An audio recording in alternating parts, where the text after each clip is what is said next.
Hello everyone, welcome back to the tech engine. पिछली video में हमने HTML फॉर्म्स के बेसिक सीखे थे, जैसे टेक्स्ट इनपुट क्या होते हैं, ईमेल क्या होता है, पासवर्ड क्या होता है, radio buttons, check box, drop downs, text area और सबमिट बटन सीखा था। लेकिन HTML फॉर्म्स में सिर्फ इनपुट फील्ड बनाना ही इनफ नहीं होता है। हमें ये भी कंट्रोल करना होता है कि यूज़र क्या एंटर कर सकता है, कौन सा फील्ड कंपलसरी है, फील्ड को रीड ओनली कैसे बनाएं और डिफरेंट टाइप्स के इनपुट कैसे क्रिएट करें। तो ये सब हम इस वीडियो के अंदर देखेंगे। इसीलिए आज हम HTML इनपुट टाइप्स और फॉर्म्स एट्रीब्यूट को प्रैक्टिकल एग्जाम्पल के साथ सीखेंगे। इस वीडियो में बने रहिएगा क्योंकि इस वीडियो बहुत इंपॉर्टेंट होने वाली है। अगर आपने पिछली वीडियो नहीं देखी है तो उसका ऊपर लिंक मिल रहा होगा, क्योंकि अगर आपको पिछली वीडियो नहीं आती है तो ये वीडियो समझ नहीं आएगी आप लोगों को। तो पहले वो वीडियो देखिए, ऊपर आपको आइकन मिल रहा होगा, आप उस पर क्लिक करके आपको उस प्लेलिस्ट और या फिर उस पार्टिकुलर वीडियो का लिंक मिल जाएगा, जिससे आप वो सीख पाएंगे। ये वीडियो उसी फॉर्म से रिलेटेड है। तो मैंने अपना VS कोड ओपन कर लिया है। अब इसके अंदर मैं एक फाइल बनाऊंगा, क्योंकि हमने ये फॉर्म वाला बेसिक जो बनाया था ये तो यहाँ हमारा पड़ा हुआ है। तो हम क्या करेंगे, एक और फॉर्म बना लेंगे फॉर्म 2 के नाम से। तो मैंने यहाँ बनाया फॉर्म 2। मैंने लिखा form2.html और एंटर हिट किया, और मैं एक वॉयलेट प्लेट जनरेट कर लूंगा। एंटर किया और यहाँ आके मैं इसका टाइटल चेंज कर दूंगा। मैं फॉर्म 2 रखूंगा और एक हेडिंग भी दे दूंगा।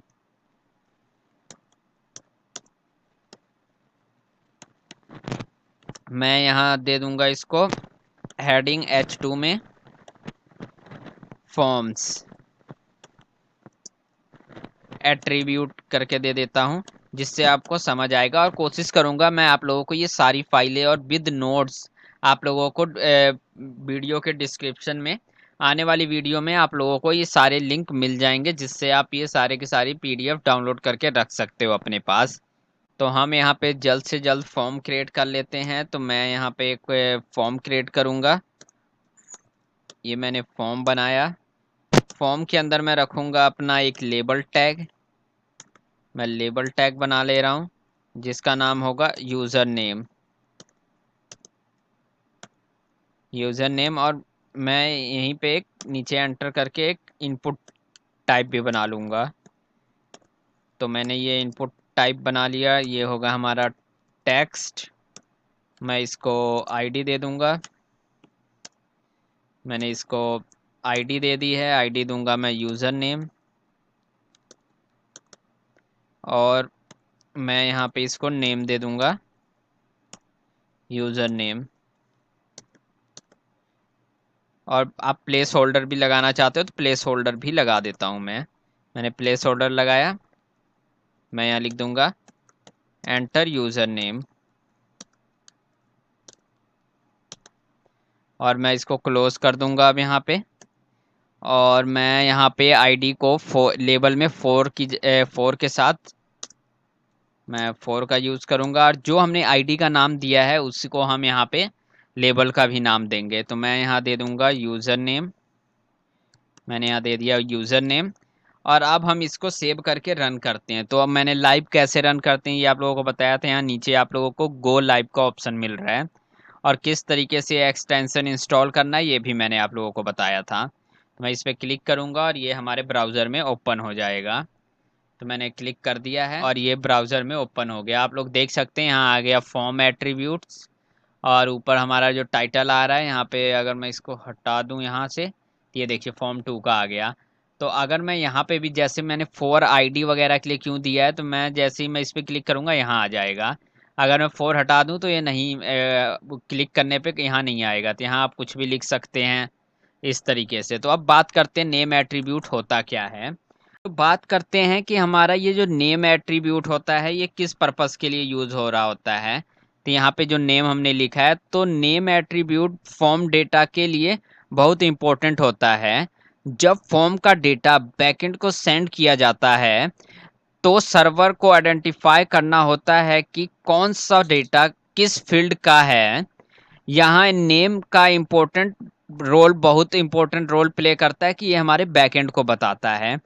तो आगे चलते हैं, एक और इनपुट फील्ड क्रिएट कर लेते हैं हम लोग यहाँ पे, और फिर मैं आप लोगों को बताता हूँ किस पर्पस के लिए यूज़ होता है। तो मैं यहाँ पे एक नया इनपुट फील्ड क्रिएट करूँगा। मैं यहाँ पे बी आर टैग लगा देता हूँ। मैं यहाँ लगाऊंगा बी आर टैग, और यहाँ भी बी आर टैग लगा के क्लोज कर दूंगा, एंटर करूंगा, और यहाँ एक और इनपुट फील्ड बनाऊंगा। इनपुट टाइप रखूंगा मैं ईमेल, सॉरी मैं टेक्स्ट ही रखूंगा, सिंपल मैं टेक्स्ट रखूंगा। इसको मैं नेम दे दूंगा, नेम मैं दे देता हूँ इसको कंट्री कर देता हूँ आप लोगों के लिए, मैं इसने इसको कंट्री कर दिया।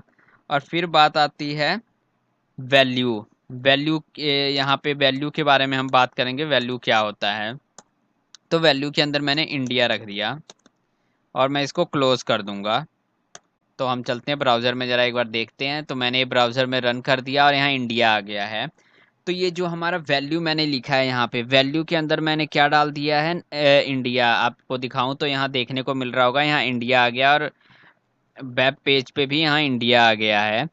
तो जो वैल्यू एट्रीब्यूट इनपुट की इनिशियल वैल्यू सेट कर सकता है, मतलब कि इनपुट सेट, जब भी आप अगर फॉर्म की जो इनिशियल वैल्यू होती है वो हमेशा इसको सेट करके रखेगा इंडिया।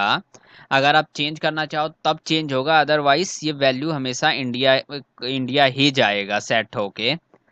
तो अब हम बात करते हैं प्लेस होल्डर का। तो प्लेस होल्डर मैंने आप लोगों को यहाँ करके दिखाया, ऊपर आप लोगों को देखने को मिल रहा होगा प्लेस होल्डर। ये रहा हमारा प्लेस होल्डर।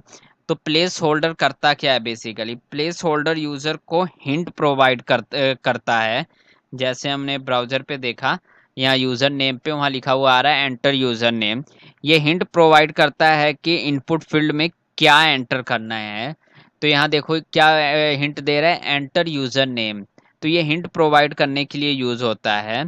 और जो हमारा ये होता है प्लेस होल्डर, ये एक्चुअल में हमारी इनिशियल वैल्यू नहीं होती है। वैल्यू ये सिर्फ हिंट प्रोवाइड करने के लिए यूज़ होता है। इनिशियल वैल्यू का मैंने आप लोगों को नीचे बताया है।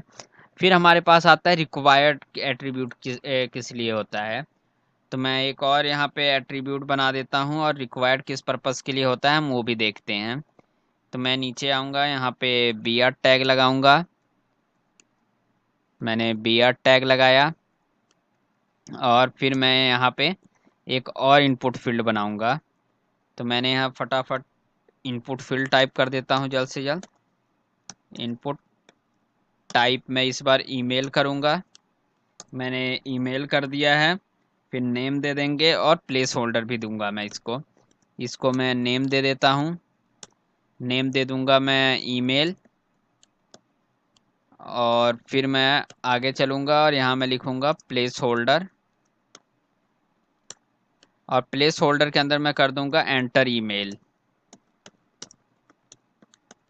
तो ये हिंट प्रोवाइड करेगा यूज़र को इसके अंदर टाइप क्या करना है। और एक हमारे पास आता है अगला, रिक्वायर्ड किस पर्पज़ के लिए यूज़ होता है। तो हम रिक्वायर्ड को यहाँ लिखेंगे और क्लोज कर देंगे इसको। तो रिक्वायर्ड किस पर्पज़ के लिए यूज़ होता है हम लोग ये देखते हैं। जब आप ब्राउज़र पे ब्लैंक सबमिट करोगे, मीन्स कि अगर मैं अभी तो यहाँ पे आ गया है, यहाँ बटन सबमिट का नहीं लगाया हमने, अगर हम इसको ब्लैंक सबमिट करेंगे तो रिक्वायर्ड क्या करता है, इस डेटा को सेव नहीं होने देता है। मीन्स कि ये क्या करेगा कि आपका जो ये डेटा होगा इसको ब्लैंक नहीं जाने देगा, आपको हमेशा कुछ ना कुछ एंटर करना ही पड़ेगा। अगर मैं इस पे आऊँ और मैं फॉर्म 2 को दिखाता हूँ आप लोगों को, तो मैं ये वाला सर्वर ज़रा बंद करूँगा और मैं फॉर्म 2 का दिखाऊँगा आप लोगों को।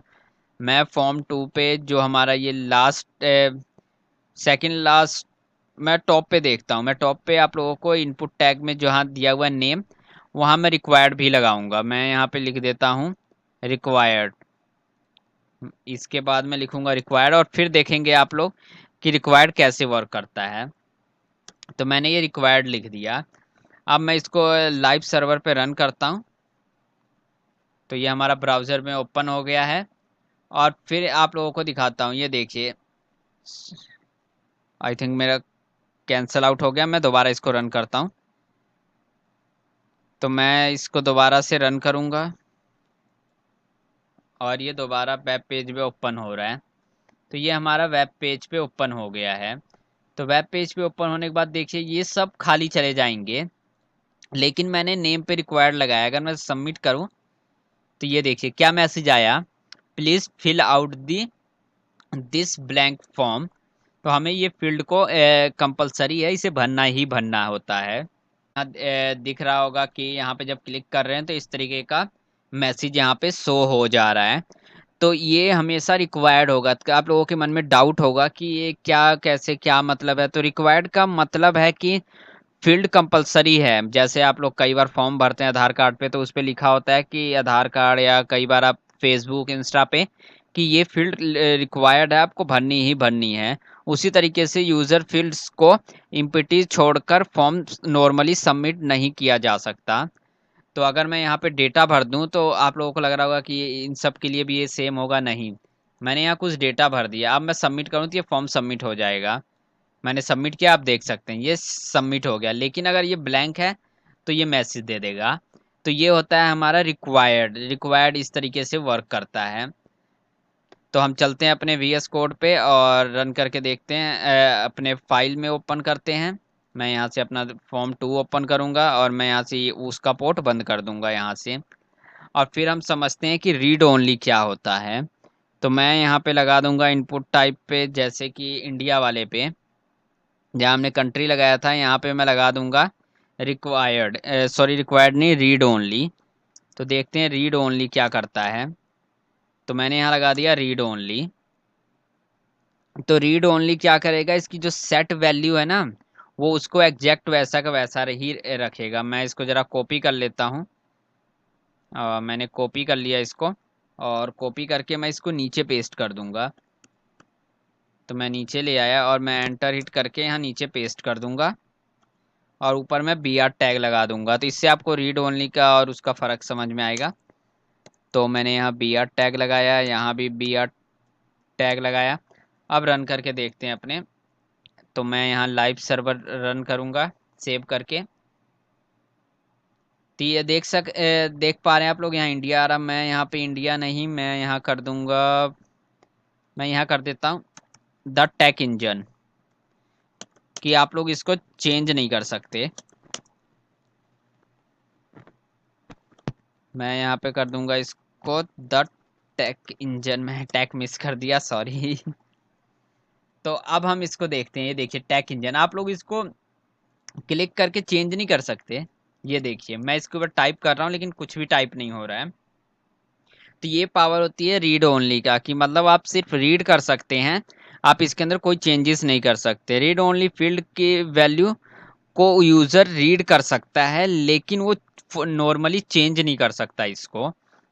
जैसे कि आप इंडिया की वैल्यू को चेंज कर सकते हैं, आप इसको चेंज करके आप यहाँ यूएसए लिख सकते हैं। मैं इंडिया की वैल्यू चेंज नहीं कर पा, आई थिंक मैंने वहाँ पे भी रीड ओनली लगा दिया है। यस, मैंने यहाँ पे भी रीड ओनली लगा दिया। इसकी वजह से मैं इसको चेंज नहीं कर पा रहा हूँ। तो मैं इसको हटाऊंगा ज़रा इस ऊपर वाले पे से, और अब चलता हूँ मैं ज़रा, आप देखता हूँ। तो मैं यहाँ पे आया, अब यहाँ पे मैं इसको रिप्लेस कर पाऊंगा, ये देखिए। तो इस तरीके से इसको चेंज भी किया जा सकता है। आप लोगों को देखने को मिल रहा है ये चेंज हो जा रहा है, लेकिन इसको चेंज नहीं किया जा सकता। ये वैसी का वैसी रहेगा, ये देखिए कुछ भी चेंज नहीं किया जा सकता। तो ये होता है हमारा रीड ओनली।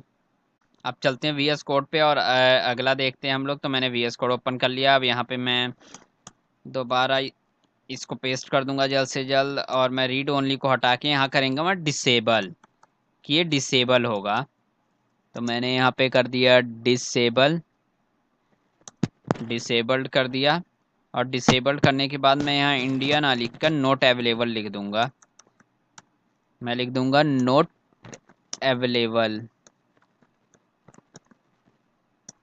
मैंने यहाँ ये लिख दिया और वेब पेज पे चलते हैं और देखते हैं। तो ये देखिए यहाँ नोट अवेलेबल लिखा हुआ आ रहा है और डिसेबल है, कि मतलब आप इसके ऊपर कुछ भी चेंजेस नहीं कर पा रहे हैं।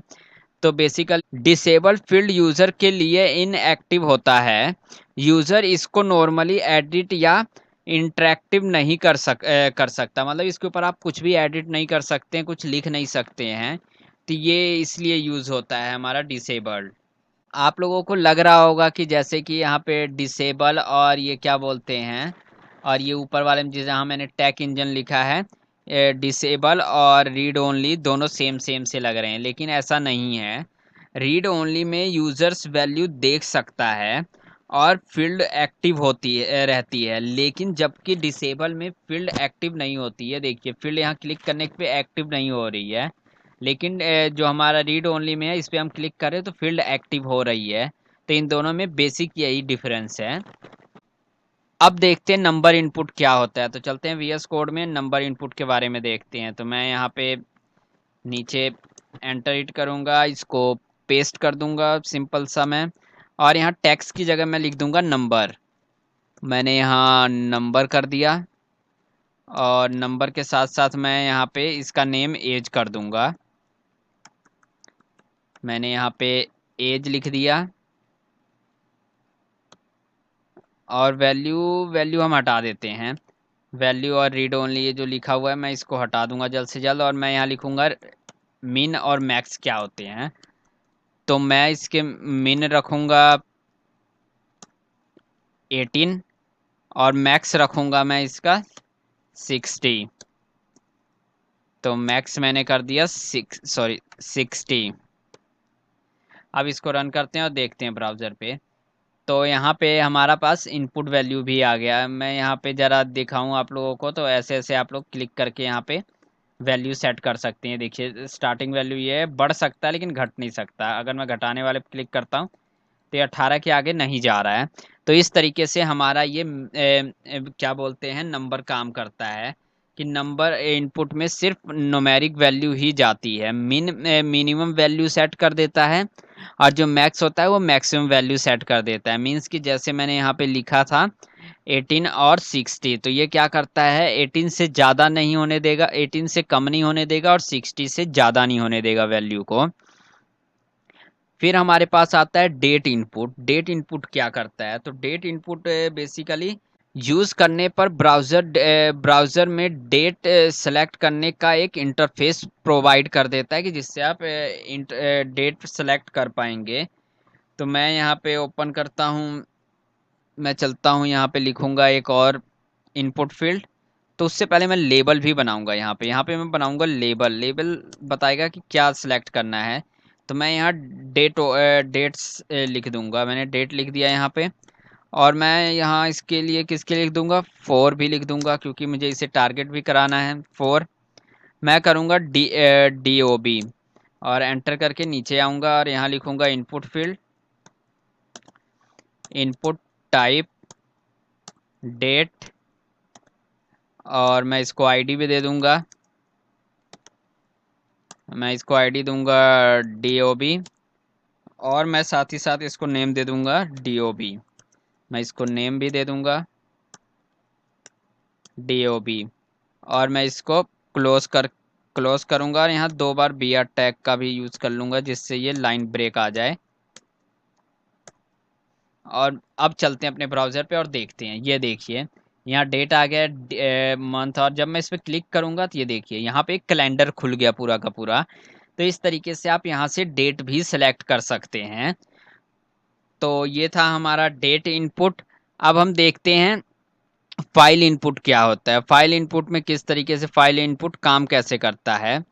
तो हम जल्द से जल्द फाइल इनपुट के लिए बना देते हैं। फाइल अपलोड करने के लिए टाइप क्या रख देते हैं, फाइल, जिससे यूज़र अपना कोई भी फाइल अपलोड कर सकता है। जैसे आप लोग इंटरनेट पे देखने को आप लोगों को मिलता है, उस तरीके से आप फाइल अपलोड कर सकते हैं इसके ऊपर। तो मैं चलता हूँ इसके ऊपर और एक बनाता हूँ फाइल के लिए। मैं यहाँ एंटर हिट करूँगा, और यहाँ पे एक लेबल टैग बनाऊँगा, क्लोज करते हैं इसको। और क्लोज करने के बाद यहाँ मैं लिखूँगा रिज्यूम।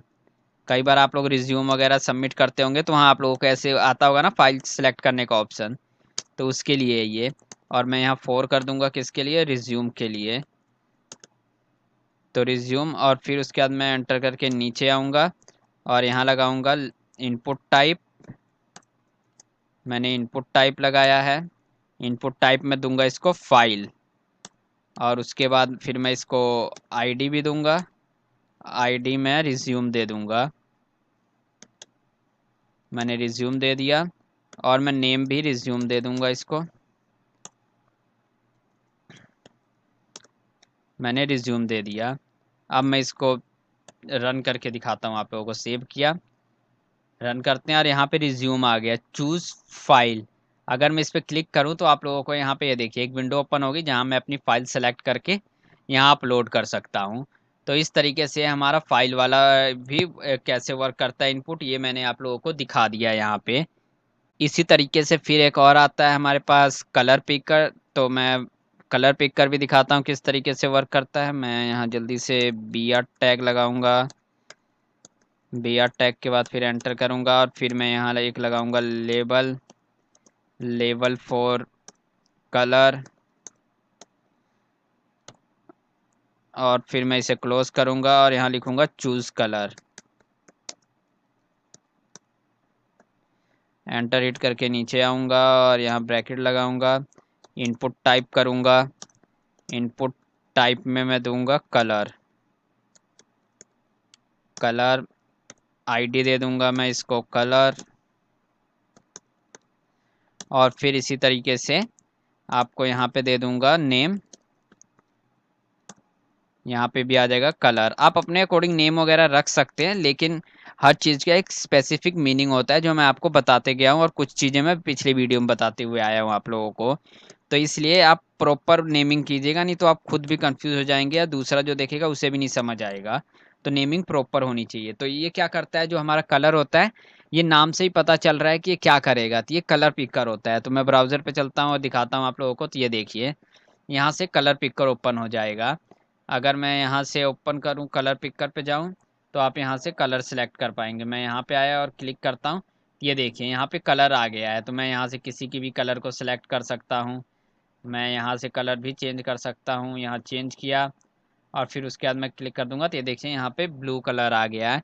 तो इस तरीके से हमारा ये कलर पिकर काम करता है। फिर हम देखते हैं हमारा रेंज इनपुट। रेंज इनपुट क्या होता है, तो रेंज इनपुट स्लाइडर प्रोवाइड करता है कि इसका यूज़ वॉल्यूम, रेटिंग या किसी न्यूमेरिक रेंज को सेलेक्ट करने के लिए किया जाता है।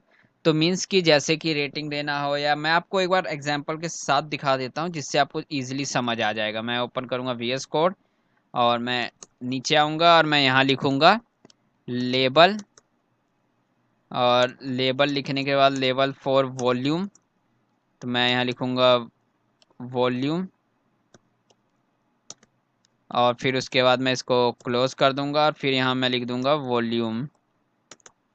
एंटर करूँगा और एंटर करने के बाद नेम इनपुट लिखूँगा। इनपुट टाइप में मैं दूंगा, क्या देंगे हम लोग, यहाँ देंगे रेंज। रेंज लिख दिया और रेंज के बाद फिर मैंने यहाँ आईडी दे दी। आईडी के बाद फिर मैं क्या लिखूँगा यहाँ वॉल्यूम, जिससे टारगेट कर सके इसको। और नेम में भी मैं वॉल्यूम ही दे दूंगा। नेम में भी मैंने वॉल्यूम ही दे दिया। और फिर हमें इसका मिन और मैक्स सेट करना है कि कितना रखना है। तो मैं मिन रखूँगा इसका 0। मिन में 10 रख दूँगा, 10। जैसे आप पासवर्ड की लेंथ देखना होता है तो किस तरीके, ये उन जगहों पे काम आता है कि लेंथ कितनी रखनी है। तो अब मैं इसको कर दूँगा 50। और हम इसको अब ब्राउज़र पे रन करके देखेंगे कि हमारा बेसिकली आउटपुट आता क्या है। तो मैंने यहाँ पे बी आर टैग को लिखा और फिर हम रन करते हैं अपने ब्राउज़र पे। तो चलते हैं और ये देखिए यहाँ रेंज आ गई। आप लोगों को रेंज यहाँ देखने को मिल रहा होगा।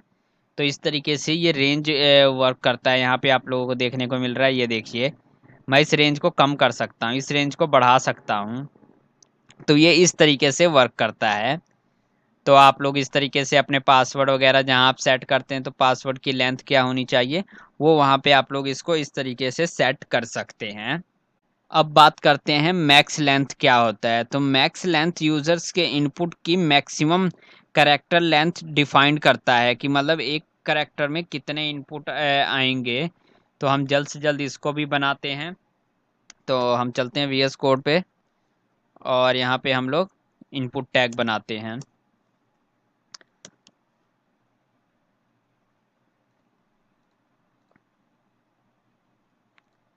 हम यहाँ बनाएंगे एक इनपुट फील्ड, इसका टाइप दे देंगे हम लोग टेक्स्ट, और आईडी दे देंगे हम लोग इसको यूज़र नेम। हमने इसको यूज़र नेम दे दिया, और आगे भी हम लोग इसको नेम दे देंगे यूज़र नेम। और फिर उसके बाद हम यहाँ पे इसको मैक्स लेंथ देंगे कि मतलब कितना कैरेक्टर ये ऑक्यूपाई कर सकता है। तो हम यहाँ मैक्स लेंथ में इसको कम से कम लेंथ देता हूँ 8 कैरेक्टर का, आप लोग अपने अकॉर्डिंग कर सकते हैं सेट। तो मैंने यहाँ पे इसको कर दिया, और मैं यहाँ बी आर टैग लगा देता हूँ कि अगले कैरेक्टर के लिए, और बी आर टैग। अब हम इसको ब्राउज़र पे रन करके देखते हैं। तो आप लोग देख रहे हैं यहाँ पे एक इनपुट फील्ड आ गया, जिसके अंदर हम अपना यहाँ करेक्टर एंटर कर सकते हैं। तो ये देखिए मैंने करेक्टर एंटर किया, अब मैं एंटर कर रहा हूँ, लेकिन 8 करेक्टर के आगे ये एंटर नहीं करने दे रहा है। तो इस तरीके से आप लोग मैक्स लेंथ का यूज़ करके आप कितने करेक्टर ऐड करवाना चाहते हैं उसके हिसाब से आप लोग मैक्स लेंथ वहाँ पे डिफाइन कर सकते हैं। तो आगे आता है हमारा रीसेट बटन। ये बहुत ही इम्पोर्टेंट है कि सबमिट और रीसेट का हम दो बटन बनाएंगे। तो मैं यहाँ पे एक दो बटन लगा देता हूँ, नीचे चलता हूँ अपने वेब पेज में। ये करता क्या है हम उसके बारे में बाद में देखते हैं, पहले हम दो बटन बनाते हैं। तो मैंने यहाँ बनाया बटन। बाकी हम इनपुट टैग से भी बटन बना सकते हैं, लेकिन मैं बटन टैग से बना रहा हूँ। तो ये होगा हमारा सबमिट के लिए, सबमिट। और फिर इसी के हिसाब से मैं यहाँ लगाऊंगा टाइप। टाइप क्या होगा, ये सबमिट होगा, ये सबमिट के लिए होगा। फिर इसी तरह मैं एंटर करके नीचे आऊँगा, और फिर मैं यहाँ पे एक बटन बनाऊंगा, बटन। फिर मैं टाइप में रखूँगा रीसेट, रीसेट देन क्लोज करूँगा मैं, और यहाँ लिख दूँगा रीसेट। और अब चलते हैं अपने वेब ब्राउज़र पे, देखते हैं कि ये करता क्या है। तो बेसिकली जो हमारा रीसेट होता है, ये करता कि रीसेट बटन फॉर्म के फील्ड को उनके इनिशियल स्टेट में रीसेट कर देता है। मींस कि अगर हम वेब पेज में आते हैं और वेब पेज में हम देखते हैं ये सारी चीज़ें ऐसे ऐसे दिखाई हुई हैं। मान लीजिए मैं यहाँ कुछ फिल कर लेता हूँ, और यहाँ भी फिल कर देता हूँ। अब ये दो चीज़ें फिल हो रखी हैं। तो अगर मैं यहाँ पे ये बटन है सबमिट का और रीसेट का, सबमिट के बारे में मैंने आप लोगों को पिछली वीडियो में बताया था। तो रीसेट से क्या होगा, ये डेटा को दोबारा से रीसेट कर देगा, मतलब सारा का सारा ब्लैंक कर देगा। मैंने क्लिक किया, ये देखिए इनकी इनिशियल स्टेट पे ले आया। अगर मैं यहाँ पे कुछ भी उल्टा सीधा भी लिख दूँ और फिर रीसेट करूँ, तो ये देखिए फिर उसकी इनिशियल वैल्यू आ गई। तो ये इस तरीके से वर्क करता है कि मतलब उसको उसके इनिशियल स्टेट पे ले आता है। तो मैंने फॉर्म में यूज़ होने वाली लगभग सारी चीज़ों को आप लोगों के साथ शेयर कर दिया है। इसके अंदर सारी चीज़ें, और पिछली वीडियो के अंदर मैंने लगभग सारी चीज़ें कंप्लीट बता दी है। अब आप लोग एक फॉर्म आप लोग क्रिएट करोगे, आप लोगों के लिए होमवर्क है। अब एक फॉर्म जो जॉब एप्लीकेशन के लिए क्रिएट करोगे आप लोग।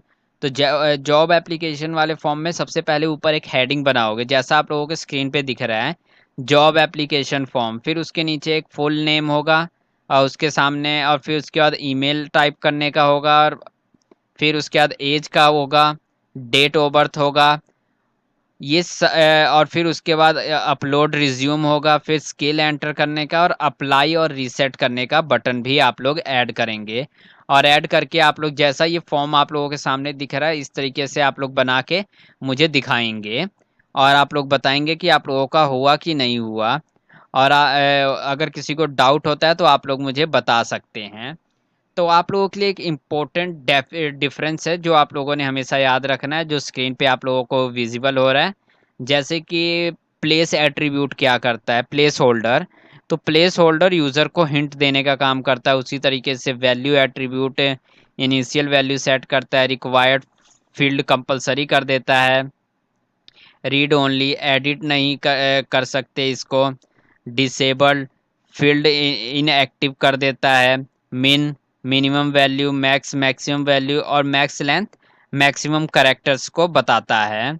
इन एट्रीब्यूट को याद करने का बेस्ट वे है कि आप लोग एटलीस्ट ज़्यादा से ज़्यादा फॉर्म क्रिएट करें, तो आप लोग जितना प्रैक्टिस करेंगे उतना ही आप लोगों को ये फॉर्म के सारे एट्रीब्यूट्स याद हो जाएंगे।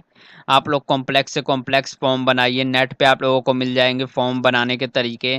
तो आप लोग वो फॉर्म्स यूज़ कर सकते हैं और बना के मुझे बताइए कि आपने ये फॉर्म बनाया, और मुझे कमेंट में ये फॉर्म मेंशन कीजिए। तो आप लोगों के लिए मैंने होमवर्क बता दिया है कि आप लोगों ने क्या करना है। आज आज का होमवर्क आप लोगों के यही है कि एक जॉब एप्लीकेशन फॉर्म बनाना है जिसमें full name, email, age, date of birth, resume uploader और स्किल फील्ड होने चाहिए।